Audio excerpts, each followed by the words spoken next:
Alright guys, are you ready for the thrilling conclusion of Batman Cold Days? Initially when I read this I was sort of disappointed, but I was like, hold on, I had to take a step back and I was like, look, this is about people in a jury deliberating. How could it have possibly ended other than people leaving that room? So you know what? Reread it, got back on track. So let's just go ahead and look at this cover. We see Batman and Selina macking a little bit, and then of course we got Bruce losing his fucking mind, throwing his clothes. Because you know why? If you kiss the Batman, you gotta be ready to fuck him. Because nobody taught him about bases. He knows first base, and then he knows home run fucking. He didn't have a father to teach him about the bases. And then honestly, you know, I pictured Bruce as a guy to like fuck with at least his socks on, but then I got to thinking about, oh, he has to. You know, if he's doing some like devious sexual shit, you know Selina's a fucking freak slinking around like she does. He's got to have the Batman costume on. Also, just ruin the whole damn thing. Dark Knight no more. Now we don't even have to read it. But, alright, let's just get into this. We start, of course, in the deliberation room. And, you know what, everybody is... I couldn't handle this. This is too much fucking junk food for me. I need something green. And I don't even... just pickles. Like, I'm not even that into broccoli, to be honest. But, see, he's asking the woman from the last issue who refused to admit that Batman has any faults whatsoever. He says, I noticed, forgive me, the way your blouse folds. And I was like, what? You are on the rebound pretty hard right now if you're going after a woman named Missy. I don't even have to describe her looks. You just know that she's probably a little stupid. And she probably thinks that cheetah print is sexy. Also, oh man, it's too soon for him to be having relations with a woman who wears any sort of cat print. He says, are you wearing a cross? And then she definitely doesn't say, yes, I am. She says, no, it's a lowercase t for my son, Timothy. I actually worship Baphomet. It's fine, it happens all the time. But then they get into this thing where she's like, I believe in God. I've attended my church for 20 years. Is that a problem? Is that a problem, Bruce? No, never. Never, Bruce. Never has some churches, or I don't know, some church-affiliated organizations possibly have done things that people would refer to as a bit of a problem. There's a huge thing in the news right now about some bishops, but I mean, I don't even have to dig into the news because I know it's like the kids got fucked. I'm just saying, if you have kids and you want, I don't know what it is about Catholic churches, but I don't know if pedophiles go to the Catholic Church because it's an easy pipeline, or I can't even remember which one I said first. If pedophiles are like, look, it'll be super easy to get access to kids, plus I don't even want to like go through all the schooling to become a teacher. All I want to do is fuck kids. Or it's just like a lot of pedophiles happen to be Roman Catholic anyway, so, or just Catholic in general. So I'm just saying, never been a problem, Bruce. Crusades. I know we always bring up the Crusades, but god damn, she was bloody.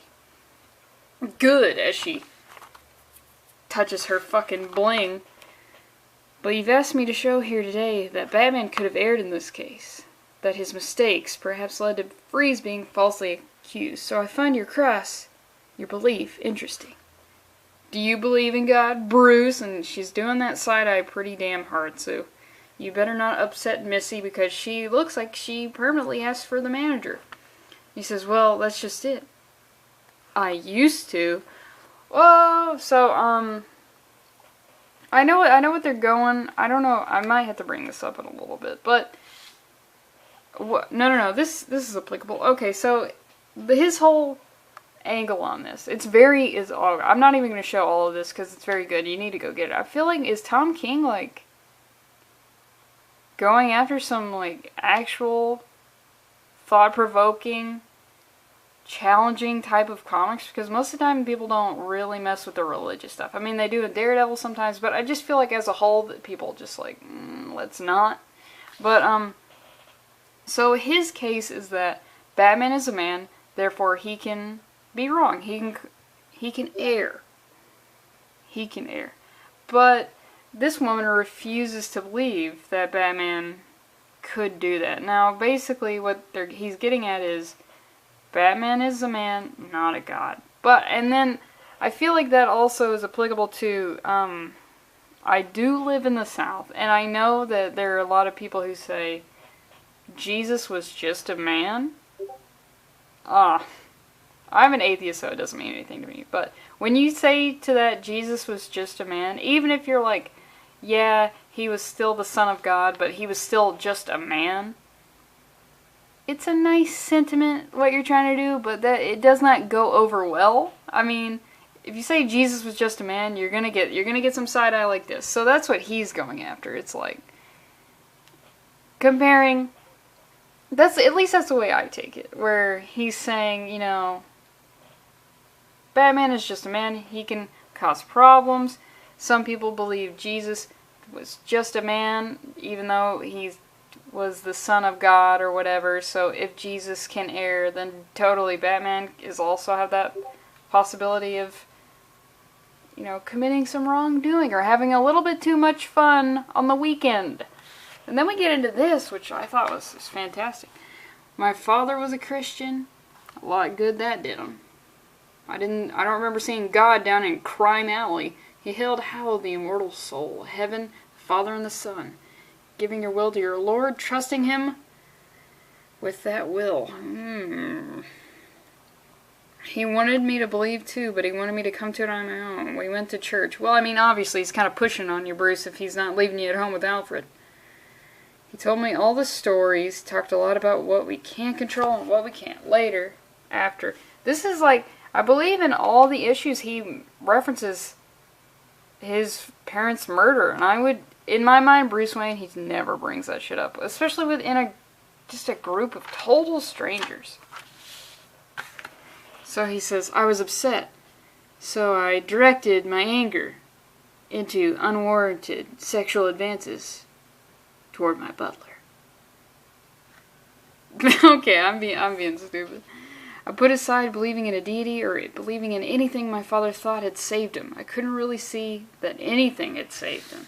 Natural teen angst. I feel like even the most Christian of Christians, when they become a teenager, they're like, man, fuck God, dude. But I can't stay out too late on Saturday because I need to go to church. He's like, I left Gotham for a while. Look at that. That's pretty awesome. I searched for something solid to put my faith in. I met a gymnastics coach named Larry Nasser. He took me under his wing. I gotta stop talking about kid fucking. It's too much. It's too much. It's not a good look. It's bad for my rep. I asked a great deal of questions. Paid for some answers. But I didn't find anything out there. As far as I went. Oh, I said that in a weird way. As far as I went. So I came home. And we get this. The coloring and the art on this is just, it's worth it. It's worth the money. It's worth it's worth a couple singles. Just give your stripper like a couple dollars left. She's not even gonna notice. I waited for something to find me. And then these pages are, oh God, they're so fantastic. But I do want to bring up a thing about them. It's not bad, but let's just keep going. We're all here because of the city. We're citizens of the city. We all care enough not to throw out our summons enough to come here and sit through this and decide this. We got the Joker there. And if you're a citizen of Gotham, then you know this is a place for monsters. We got Penguin yeah. If you're below a certain height, we classify you as a monster. And that height is 4'11". And demons. But I do want to bring something up here. So we've got the Joker here, we got the Penguin here, and we got the Scarecrow here, and Batman is the one, he's talking about them being monsters and stuff, but he's the one who's actually committing the violence against the monsters. So I just blew your damn mind. Now, it's actually pretty obvious, but just really like the contrast of talking about the monsters, and the Batman is actually the one being really violent, and then I feel like Scarecrow here is just like, can we just talk? Can we just talk for once? Like, look at my nails. I got my nails done. Dude, Batman, get the fuck out of my dark room. You're gonna ruin the exposure of my photographs. And we get another page of this where we've got the Riddler, who, you know, to be fair, Batman, maybe he didn't do this. Maybe the Riddler was like, I gotta get rid of this cane and this hat. I feel like it's holding me back. Also, probably get rid of the suit with the question marks on it, because people still remember those fucking infomercials about how he can get money from the government for free. And there he is. Every shadow is met. Every horror put down. Yeah. I mean, come on. You can't have a face like that. Prosthetics have come a long way. I feel like you could put some stem cells on there and get it together. But he's punching the Two-Face. Every shadow is met, every horror is put down. As citizens of Gotham, we watch as he beats back the bullies. We see our brothers rescued, our sisters returned. A man with a bat on his chest keeps us safe. And then back to what started the whole thing. Started this whole arc of Batman just beating the shit out of Mr. Freeze. Taking a little bit of that. Bruce Wayne didn't get to fuck Catwoman on a particular day that he wanted to fuck her on. So, you know what? You get to go away for life. So... That's actually like a pretty fucking funny way to think about it. It's just like, Selina, I thought we were going to stand here in front of a bunch of people, and then later I was gonna fuck your brains out in a separate location at a disappointed time. The fuck, bitch. Like, so he starts talking about how he found transcendence in the Batman. And he goes on to say, if you define God as the infallible, the responsible, the one who determines life and death, then yes, that is my argument. Or she asks him if she thinks Batman is God. I thought he was God. And then he asks all these people, how many of them would be dead without Batman's help? And we get a look at all the good jurors, and all of them raise their hand. Come on, somebody here is bullshitting.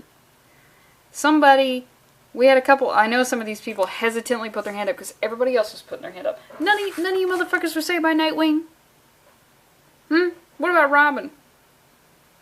Come on, Batman's one man. And I feel like you guys live in a diverse cross-section of Gotham City. He's not going into all these neighborhoods. He's not fucking with this Mohawk guy. Fuck off. Missy? The suburbs of Gotham?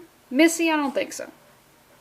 And of course, Batman has saved Bruce numerous times. I just want to show this. This might be the last page I show, but oh god.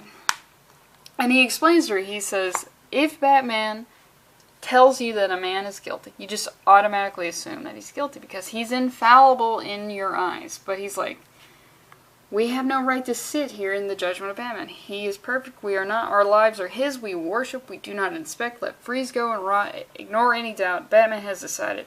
And his will is our law. And you just see Mr. Freeze.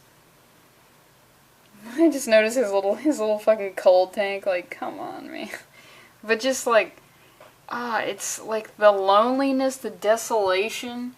Great use of space when it comes to the prison. I mean, prisons generally feel like, I've never been in a prison. Spoiler alert. But, I feel like when you're in there, could feel really cramped, but just the feeling of this huge hallway, and then you're in this cell, but it still looks huge and then contrasting with the loneliness. It's just so good. It's so good. And then we get some more stuff about Batman, or Bruce talking about how Batman is seemingly infallible. And how he found some happiness with Selina, but then that bitch got him all fucked up. Got him all sorts of fucked up. And then,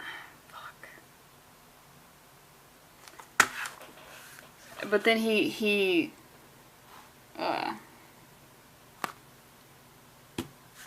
pleads the case that, like, look, we're here to judge Mr. Freeze. Batman's not the one on trial here, even though, I mean, kind of technically is right with all this talk. We, the 12 of us, have power over his freedom, his life. That is godlike power. But though we possess such sovereignty over one man, we know that we ourselves are not sovereign. We are righteously constrained by our own humanity. Tom King? Holy shit. Never let him go. Never let him go. And then we get some more stuff, and it's just great. It's just great, dude. I wish this went on forever. Just keep this jury. Forget about jury selection. Forget about due process. Well, no, keep due process, but forget about, jury duty in general. Keep all these, just put Bruce Wayne on every jury and have him be on every jury for every Batman rogue, because this is good shit. Oh, there's also more references to the Bible. It's, dude, it's just great. Straight up.